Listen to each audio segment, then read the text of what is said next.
जय श्री सद्गुरुदेवाय नमः। जय श्री गणपति देवाय नमः।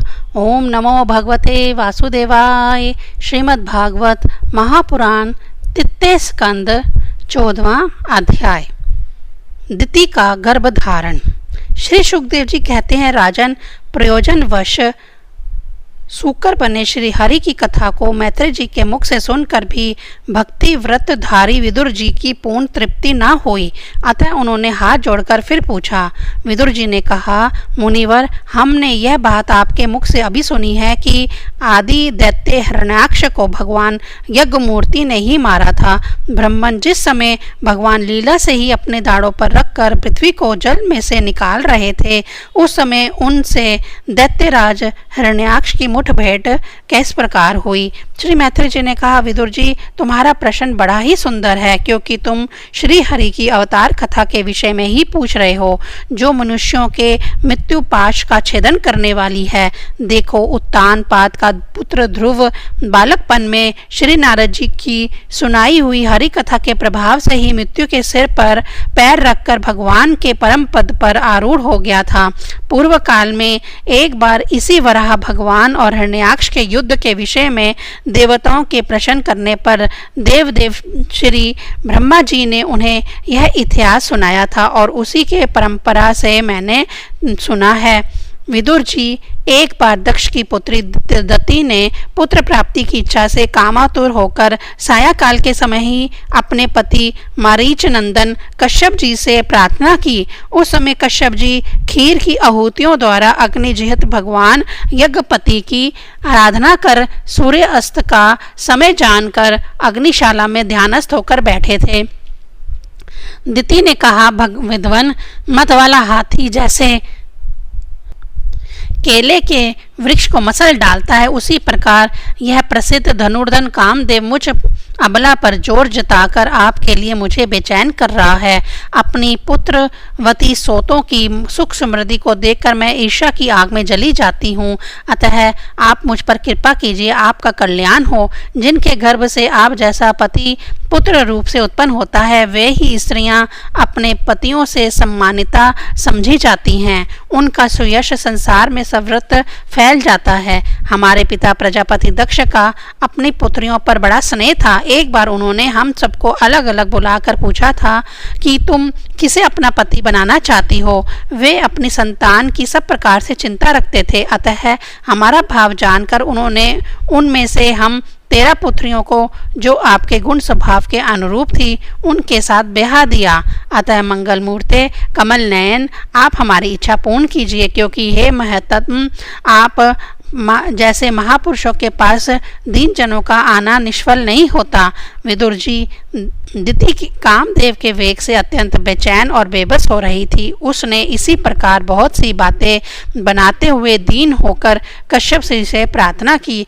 तब उन्होंने उसे सुमधुर वाणी से समझाते हुए कहा, भीरू, तुम्हारी इच्छा के अनुसार मैं अभी अभी तुम्हारा प्रिय अवश्य करूँगा। भला जिसके द्वारा अर्थ, धर्म और काम तीनों की सिद्धि होती है, अपनी ऐसी पत्नी की कामना कौन पूर्ण नहीं करेगा। जिस प्रकार जहाज पर चढ़कर मनुष्य महासागर को पार कर लेता है, उसी प्रकार गृहस्थ आश्रमी दूसरे आश्रमों को आश्रय देता हुआ अपने आश्रम द्वारा स्वयं भी दुख समुद्र के पार हो जाता है।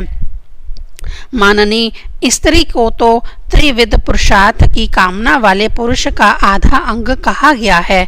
उस पर अपनी गृहस्थी का भार डालकर पुरुष निश्चिंत होकर विचरता है।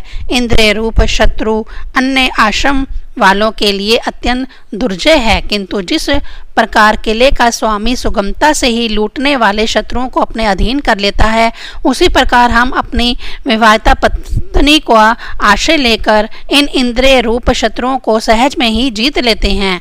गृहेश्वरी, तुम जैसी भार्या के उपकारों का बदला तो हम अथवा और कोई भी गुणग्राही पुरुष अपनी सारी उम्र में अथवा जन्म जन्मांतर में भी पूर्ण रूप से नहीं चुका सकता।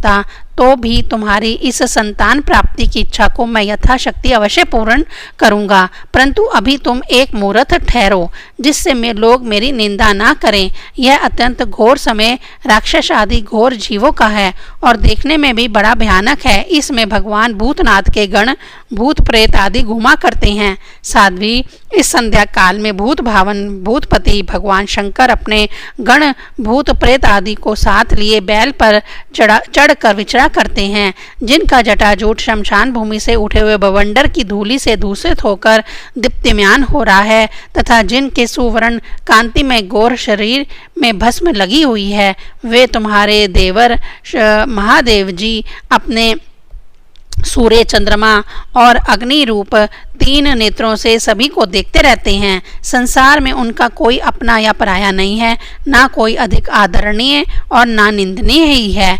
हम लोग तो अनेक प्रकार के व्रतों का पालन करके उनकी माया को ही ग्रहण करना चाहते हैं, जिसे उन्होंने भोग कर लात मार दी है। विवेकी पुरुष अविद्या के आवरण को हटाने की इच्छा से उनके निर्मल चरित्र का गान किया करते हैं। उनसे बढ़कर तो क्या, उनके समान भी कोई नहीं है और उन तक केवल सत्पुरुषों की ही पहुंच है। यह सब होने पर भी वे स्वयं पिशाचों का सा आचरण करते हैं।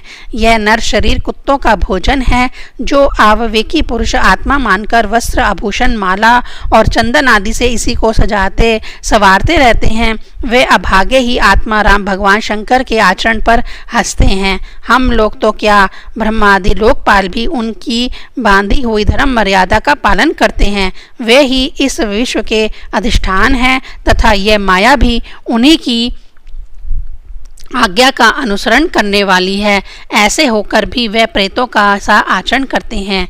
अहो, उन जगत व्यापक प्रभु की यह अद्भुत लीला कुछ समझ में नहीं आती। मैत्रेय जी कहते हैं, पति के इस प्रकार समझाने पर भी काम आतुर दत्ती ने वैश्या के समान निर्लज होकर ब्रह्म ऋषि कश्यप जी का वस्त्र पकड़ लिया। तब कश्यप जी ने उस निंदित कर्म में अपनी भार्या का बहुत आग्रह देख देव को नमस्कार किया और एकांत में उसके साथ समागम किया।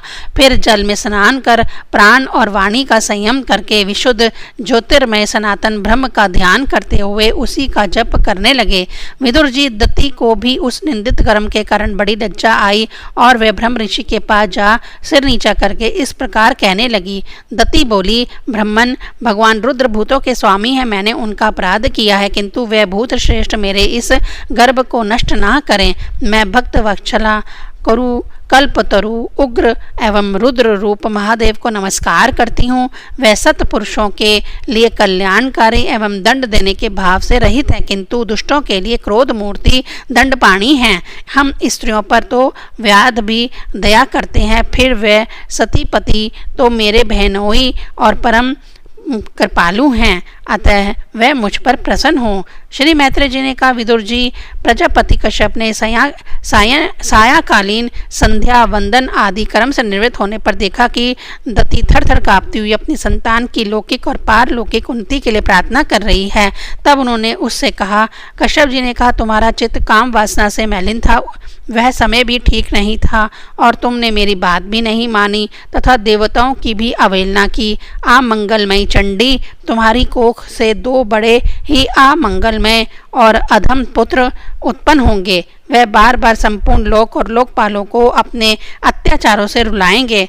जब उनके हाथ से बहुत से निरपराध और दीन प्राणी मारे जाने लगेंगे, स्त्रियों पर अत्याचार होने लगेगा और महात्माओं को शुद्ध किया जाने लगेगा, उस समय संपूर्ण लोगों की रक्षा करने वाले श्री जगदीश्वर कुपित होकर अवतार लेंगे और इंद्र जैसे पर्वतों का दमन करता है उसी प्रकार उनका वध करेंगे। दत्ती ने कहा, प्रभु, यही मैं भी चाहती हूँ कि यदि मेरे पुत्र का वध हो तो वह साक्षात भगवान चक्रपाणि के हाथों से ही हो, कुपित ब्राह्मणों के शाप आदि से न हो। जो जीव ब्राह्मणों के शाप से दिग्ध अथवा प्राणियों को भय देने वाला होता है, वह किसी भी योनि में जाए उस पर नारकीय जीव भी दया नहीं करते। कश्यप जी ने कहा, देवी, तुमने अपने किए पर शोक और पश्चाताप प्रकट किया है। तुम्हें शीघ्र ही उचित अनुचित का विचार भी हो गया तथा भगवान विष्णु, शिव और मेरे प्रति भी तुम्हारा बहुत आदर जान पड़ता है। इसीलिए तुम्हारे एक पुत्र के 4 पुत्रों में से एक ऐसा होगा जिसका सत्व पुरुष भी मान करेंगे और जिसके पवित्र यश को भक्तजन भगवान के गुणों के साथ गाएंगे। जिस प्रकार खोटे सोने को बार बार तपाकर शुद्ध किया किया जाता है, उसी प्रकार साधुजन उसके स्वभाव का अनुकरण करने के लिए निर्विरता आदि उपायों से अपने अंतःकरण को शुद्ध करेंगे। जिनकी कृपा से उन्हीं का स्वरूप भूत या जगत आनंदित होता है, वह स्वयं प्रकाश भगवान भी उसकी अनन्य भक्ति से संतुष्ट हो जाएंगे। दति वह बालक बड़ा ही भगवत भक्त, उदार हृदय, प्रभावशाली और महान पुरुषों का भी पूज्य होगा तथा प्रौढ़ भक्ति भाव से विशुद्ध तथा भावान्वित हुए अंतःकरण में श्री भगवान को स्थापित करके देह अभिमान को त्याग देगा। वह विषयों में अनासक्त, शीलवान, गुणों का भंडार तथा दूसरों की समृद्धि में सुख और दुख में दुख मानने वाला होगा। उसका कोई शत्रु ना होगा तथा चंद्रमा जैसे ग्रीष्म ऋतु के ताप को हर लेता है, वैसे ही वह संसार के शोक को शांत करने वाला होगा। जो इस संसार के बाहर भीतर सब और विराजमान है, अपने भक्तों की इच्छा अनुसार समय समय पर मंगल विग्रह प्रकट करते हैं और लक्ष्मी रूप लवण्य मूर्ति ललना की भी शोभा बढ़ाने वाले हैं तथा जिनका मुखमंडल शिलमिलाते हुए कुंडलों से सुशोभित है, उन परम पवित्र कमल नयन श्री हरि का तुम्हारे पौत्र को प्रत्यक्ष दर्शन होगा। श्री मैत्रेय जी कहते हैं, विदुर जी, दति ने जब यह सुना कि मेरा पौत्र भगवान का भक्त होगा, तब उसे बड़ा आनंद हुआ तथा यह जानकर कि मेरे पुत्र साक्षात श्री हरि के हाथ से मारे जाएंगे, उसे और भी अधिक उत्साह हुआ। 14वां अध्याय संपूर्ण। ओम नमो भगवते वासुदेवाय।